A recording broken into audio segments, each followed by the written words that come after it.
परहेज कौन कौन से हैं? जैसे तम्बाकू, शराब और भाई ये और बकवाद, रिश्वतखोरी, लूटा खसोटी, मिलावट, तम्बाकू, मांस, ये शराब, ये प्रयोग नहीं करना चाहिए। ये तो वैसे भी एक सभ्य पुरुष का वैसे भी आहार नहीं है। ठीक है, हम कुसंगत घनी फैल गई अपने समाज में, मानव समाज में, और बच्चे देखम देखा फिर एक ये नकल बहुत जल्दी कर लेते हैं।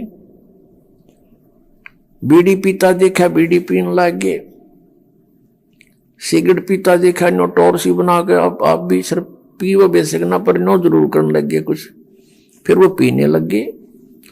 ऐसे ही शराब और मांस का एक दूसरे को देखकर हमने ये प्रचलन कर दिया, प्रचलन हो गया। पुण्यात्माओं, अब हम शुभ संस्कारी बनेंगे, शुभ अच्छे कर्म करेंगे, और हम जब अच्छे कर्म करेंगे तो हमें देख देख कर समाज भी हमें देखकर अच्छे कर्म शुरू करेगा। बच्चे सत्संग में आएंगे, यहाँ ज्ञान सुनेंगे, फिर आप जो यहाँ से तैयार करके भेजे जाते हो अपने अपने घर गांव नगर में, आपके व्यवहार विचारों को देखकर अड़ोस पड़ोस के बच्चों पर भी अच्छा असर पड़ेगा। तो एक समाज भी सुधरेगा और कल्याण भी होगा। और फिर दूसरी मर्यादा कौन सी है? अनुपासना नहीं करनी। अनुपासना कौन सी है? जो दास बताओ वही करोगे, और दास के क्या बताएगा? जो हमारे सदग्रंथ बताते हैं। ये दास एक टीचर है, आप विद्यार्थी हैं, और इस आध्यात्मिक मार्ग का जो सिलेबस है वो हमारे सदग्रंथ हैं, पवित्र चारों वेद, पवित्र श्रीमद् भगवत गीता और पवित्र सूक्ष्म वेद। इनके अंदर जो भी लिखा है वो हमारा सिलेबस है। इसके बाहर कोई पढ़ाता है तो वो टीचर ठीक नहीं, वो शत्रु है विद्यार्थियों का। और पवित्र 18 पुराण, पवित्र कुरान शरीफ, पवित्र बाइबल, पवित्र गुरु ग्रंथ साहिब, ये हमारे पाठ्यक्रम की पुस्तकें हैं। और इन पाठ्यक्रम की पुस्तकों में जो ज्ञान सीधा परमात्मा ने दिया है केवल वही स्वीकार्य है।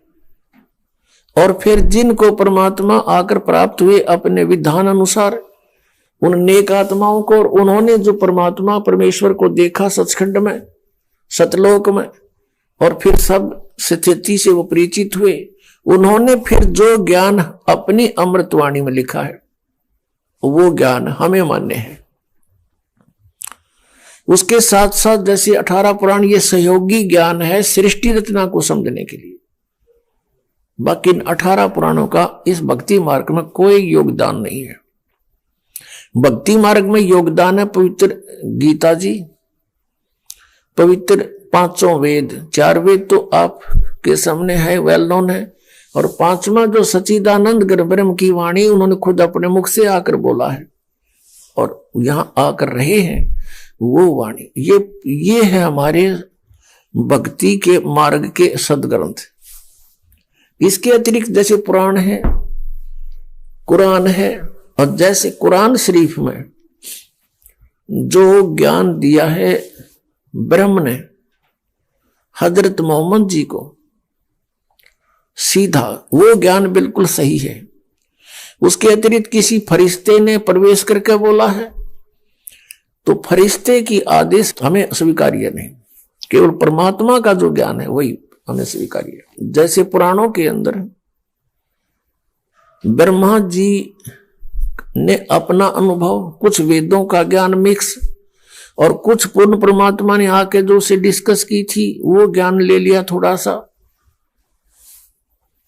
तो वो ज्ञान कंप्लीट ना स्वीकार किया कबीर परमेश्वर वाला। अपना अनुभव, वेदों को जैसा उसने समझा वो ज्ञान मिला करके वेद, ये पुराणों का ज्ञान सुना दिया।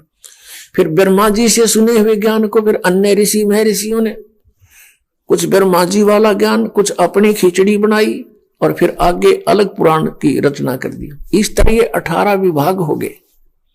वैसे ये एक ही ज्ञान है, एक बोध कहलाता है। तो भक्ति मार्ग के अंदर साधना के लिए पवित्र वेद ही सफिशिएंट है, पवित्र गीता जी, और पवित्र 5वां वेद सूक्ष्म वेद, और वो पवित्र वाणी जो सदग्रंथ, जो महापुरुषों ने परमात्मा को जाना, परमात्मा का साक्षात्कार हुआ, सतलोक को देखा, उनका जो विधि उन्होंने अपनाई भक्ति की, वही हमने अपनानी पड़ेगी।